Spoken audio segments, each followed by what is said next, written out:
Good evening and welcome back to Tectonic. This evening I've got something new for you. This is something that is not sponsored by DJI or anybody else, but I picked up, which I ordered directly and arrived this morning, the new Osmo Action 5, which is looks to be a very interesting camera. I'm going to be comparing it over the next couple of videos to the Ace Pro, which is my current go-to camera for night photography when it comes to riding a mountain bike, and also to the GoPro 12. And this is the first year when a new GoPro has come out and I haven't upgraded, because the 12 and the 13 seem to be so close on specification that I've decided I'm going to stick with this for the moment. I'd already bought the GPS remote to go with the GoPro, so that's about the only thing that I could see really in the other than one of the color profiles, recording profiles. That's the only thing I could see that was an improvement really over the 12. It's the same sensor and the same image quality, so I don't think I'm going to gain anything on the night photography side of things. What I have done though to my 12 is, and I'll do a separate video on this, as I've got a nice magnetic mount for the bottom of it, which takes it in line with the 13, and I've also invested in a magnetic charge cover for the side, and this is really good, so that will help me do my long exposure shots for time lapses and things like that. But on to what the main subject of the video is tonight, and that's the Action 5 Pro. I say it's on paper it's an impressive little camera. I should be doing some proper comparisons between that and the Ace Pro.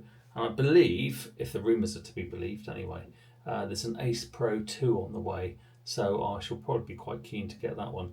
I've been really impressed with this. I say the night video, if you look back at one of my previous attempts on YouTube, you'll see I did a comparison between this and the GoPro 12 for night video on the mountain bike, and there's just no comparison really between them.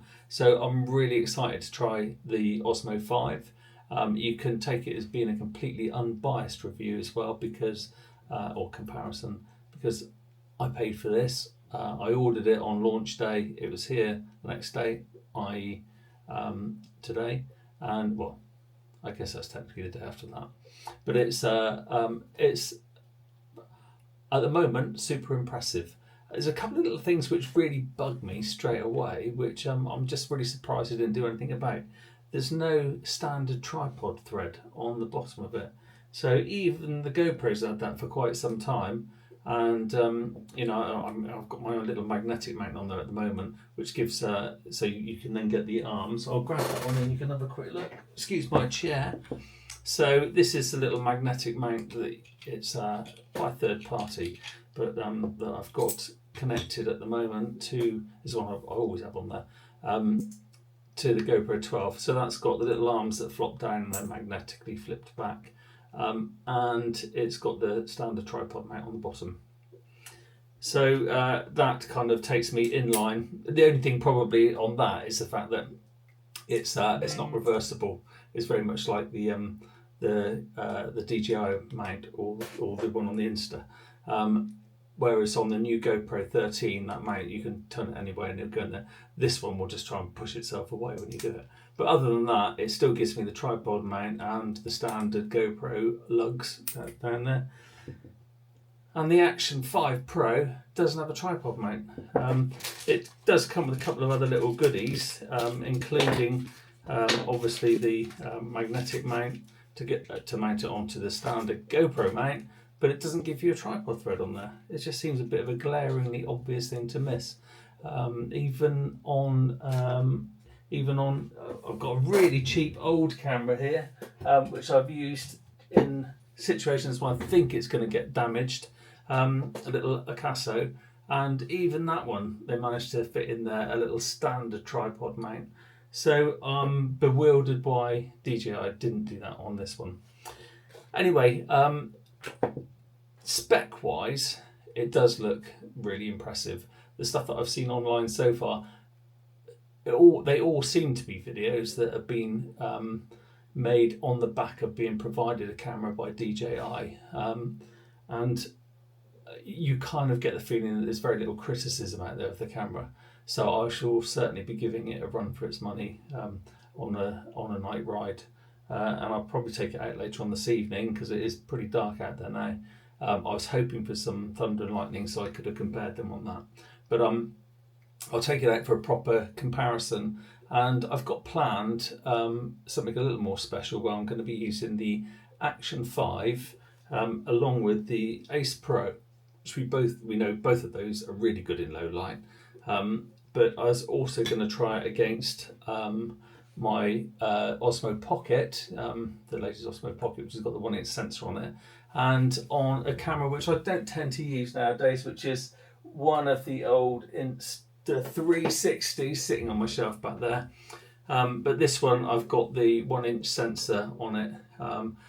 I've got to say, I was never overly impressed with that in low light. I thought it would be so much better. I think, again, I got caught in that little loop of thinking, 1-inch sensor is bound to be good.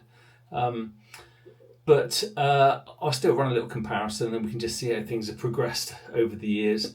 And then a final thing I want to test is I've got an old GoPro 7, which was always one of my favourites because it's much closer to the noticeably smaller Action series, which is quite a bit, it's probably difficult for you to see on that, I'll cut away to another shot, but it's quite a bit smaller than the Ace Pro and the GoPro, which has got kind of quite bulky. So I quite often go back to my old GoPro 7, which still did 4K video and the stabilization was really good. I'm going to run a comparison to see how far we've really come in image quality if you just took it out for day rides, for daytime use, which is ultimately what these are really meant for. Low light's always going to be a bit of a push because of the size of the sensor. And then finally, along with the Osmo Pocket comparison, I'm going to be comparing it to my Panasonic S5, which is an absolute king when it comes to low light. But it'd be quite good to see, and of course it's full frame, so it's a massive sensor in it. But it will be quite interesting to see how these all compare going down to the really small sensors and up to the big cameras, which is a lot to lug around. So hopefully you check back for some of that as well over the next coming week or so. But so that kind of rounds up my introduction to the Action 5 at the moment, because I say this one has come from my own pocket, so nobody sent it to me. It's got the latest firmware now installed on it. I'll do a little run through on that on the next video, but please check back soon and we'll do a proper good comparison so you can see in the real world what the low light is actually like.